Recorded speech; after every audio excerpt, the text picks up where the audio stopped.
We are here tonight on the show.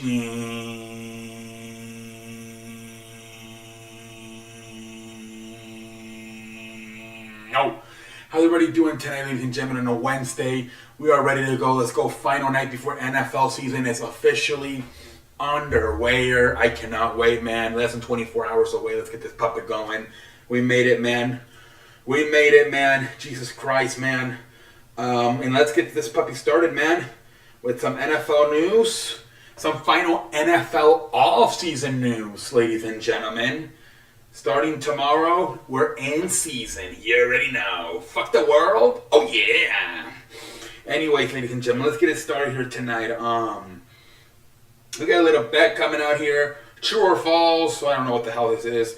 Wide receiver Chase Claypool will have 5+ receiving TDs in 2022.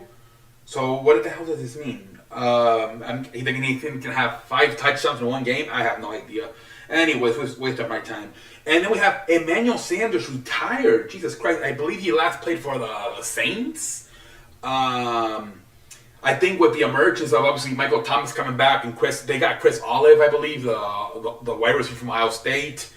I think there's just not room for him anymore. So he played with the Broncos, the Steelers, the 49ers, and the Saints, I believe.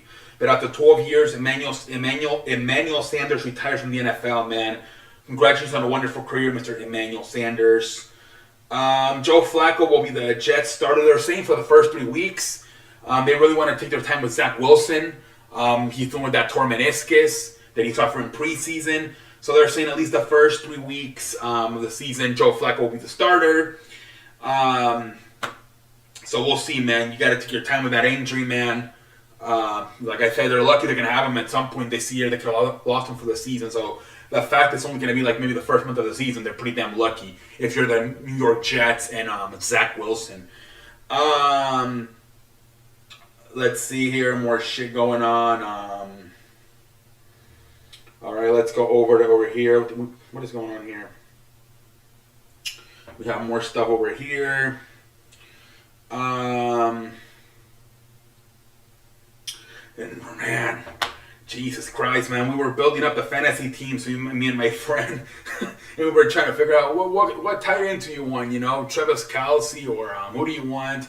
And I say George Kittle's like, nope, George Kittle's injury prone. And literally, as we get off the phone, freaking George Kittle is already hurt. George Kittle has a groin injury. He suffered it on Monday's practice. Per Kyle Shanahan, Kittle is not practicing today. Unclear right now if he will keep him out this week. Jesus Christ, man. George Kittle already hurt. Jesus Christ, man. This guy's really good, but he's injury prone, man. Freaking George Kittle's already hurt. Hopefully he can play, man. He's questionable for Sunday's game. Lamar Jackson has told reporters today that his deadline to get a new contract extension done with the Ravens will be on Friday. So we'll see. We'll see. They have about 48 hours. A lot of times this gets it done. You set a deadline. You have until Friday to get it done. That motivates the people to get it done. So we'll see. We'll see if they can extend them before Friday. Otherwise, we're going to have to wait until the offseason back in March. So we'll see what they do.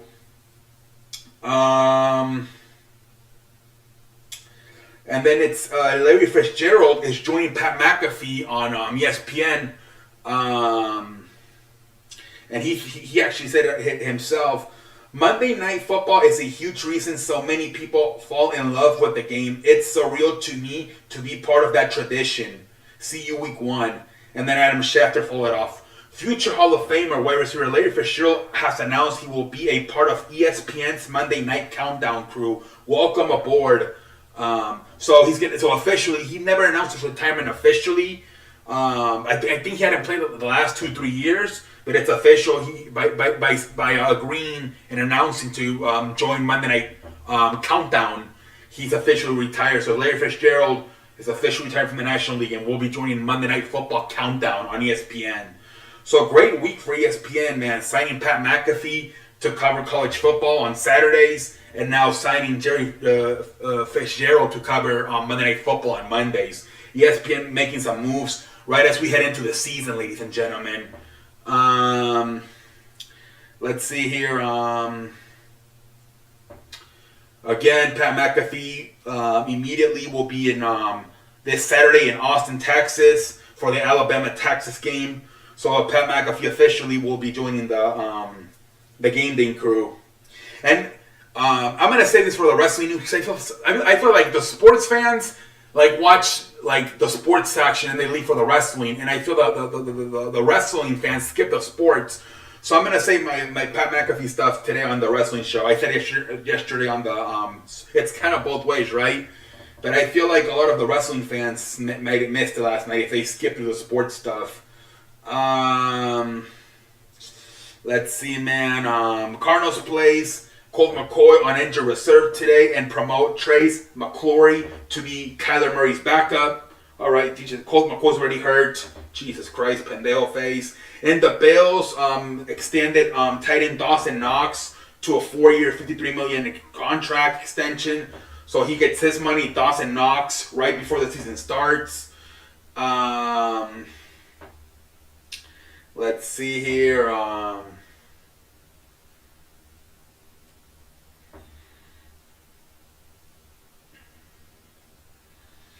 right, that's it for the NFL, I think. Let's go to the National Basketball Association.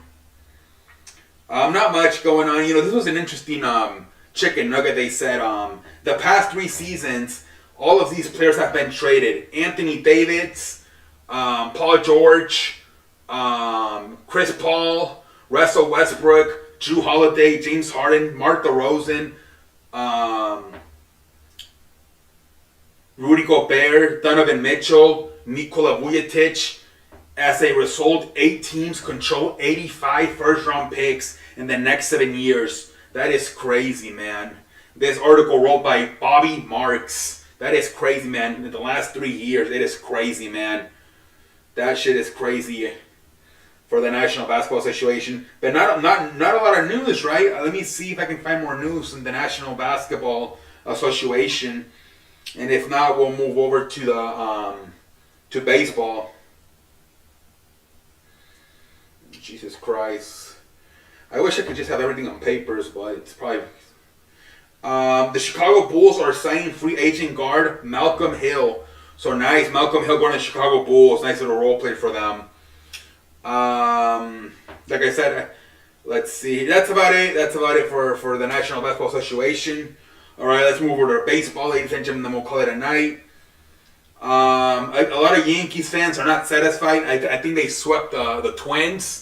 But they're not, like, the Twins are not that good. The Twins are a good team, man. I believe they're in second place in the AL Central. But a lot of Yankees fans do not seem satisfied. John Heyman says, I promise you the Twins are a solid team. I know it's hard for many Yankees fans to believe that since they aren't themselves. They don't play good against the Yankees. But, yeah, a lot of people are not very satisfied with the Yankees sweeping the Twins. So frickin' John Heyman trying to convince the Yankees fans the Twins are actually a good team. Let's see, more stuff for baseball. The Yankees, man, they have a lot of injuries. I believe Anthony Rizzo's hurt now. Jesus Christ, man. Between them struggling and the injuries. Let's look at the scoreboard for Major League Baseball, and then we'll go to wrestling. White Sox beat the Mariners 9-6. Mets beat the Pirates 5-1.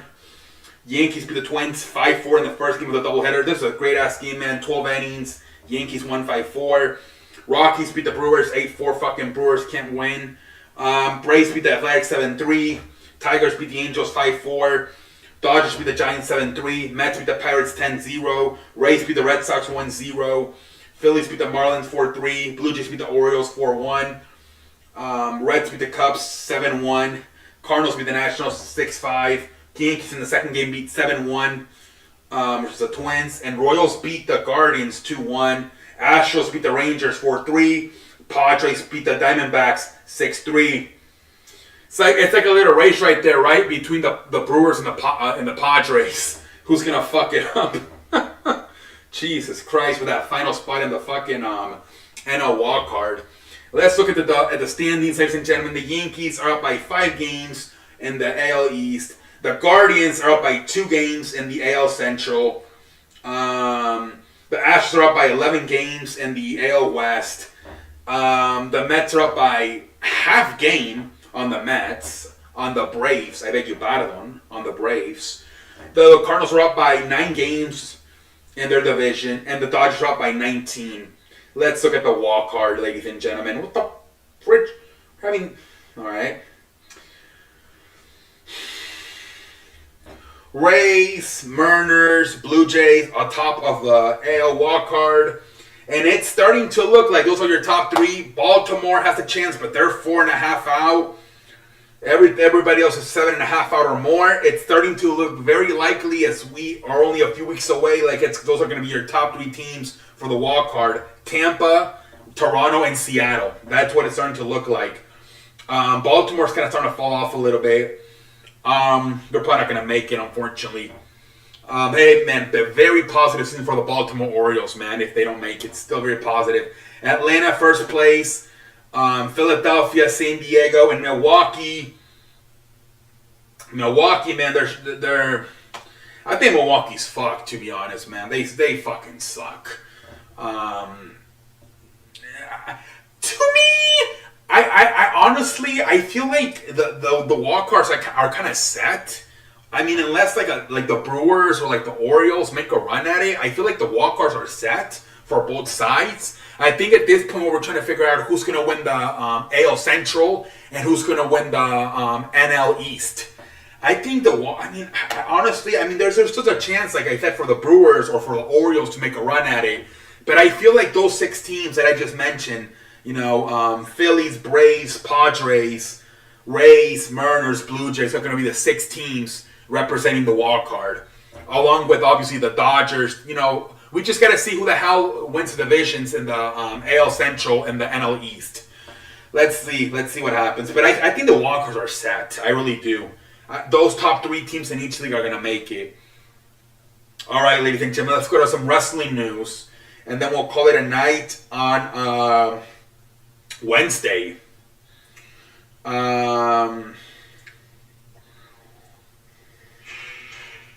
Let's see here, ladies and gentlemen. So tonight, CM Punk, they're trying to figure out. Supposedly, it's official that Kenny Omega and the Young Bucks are suspended.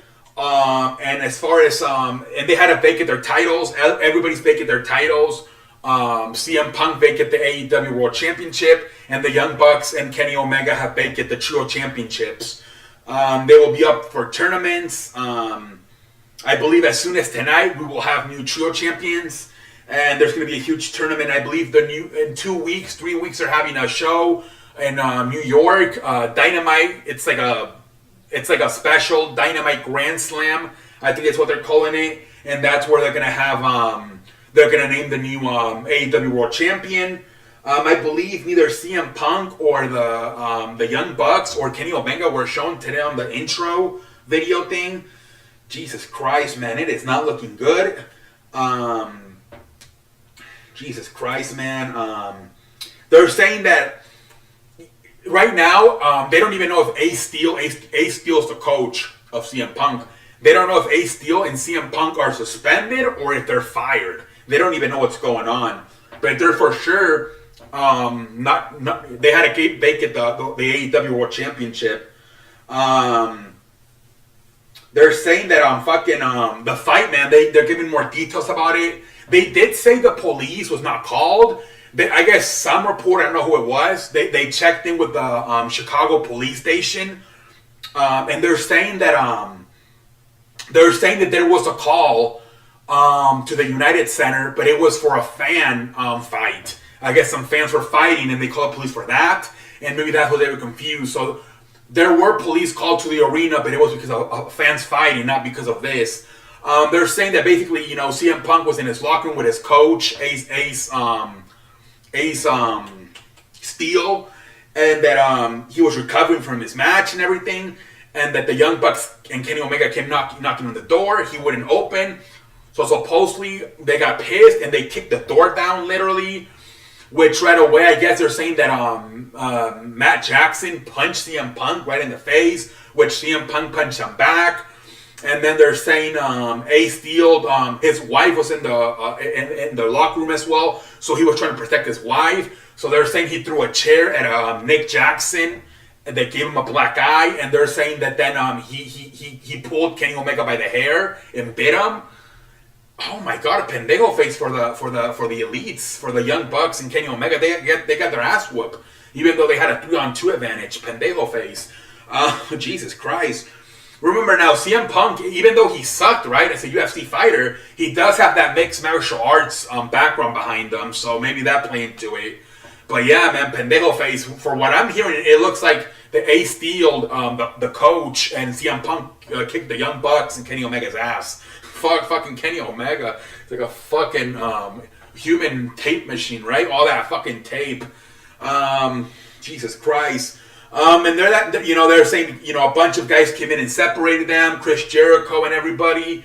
And they said it took a while, but they eventually separated them with security as well. And so, yeah, basically that's the whole details of the fight.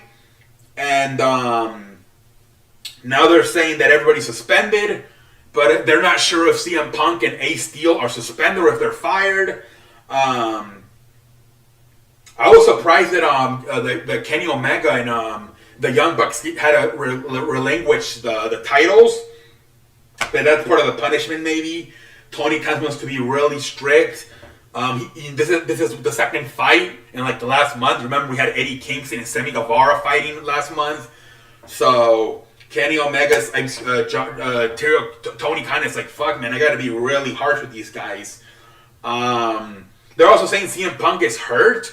That during the Jon Moxley match, he hurt his shoulder, and that he might need surgery for the shoulder. Jesus Christ, man.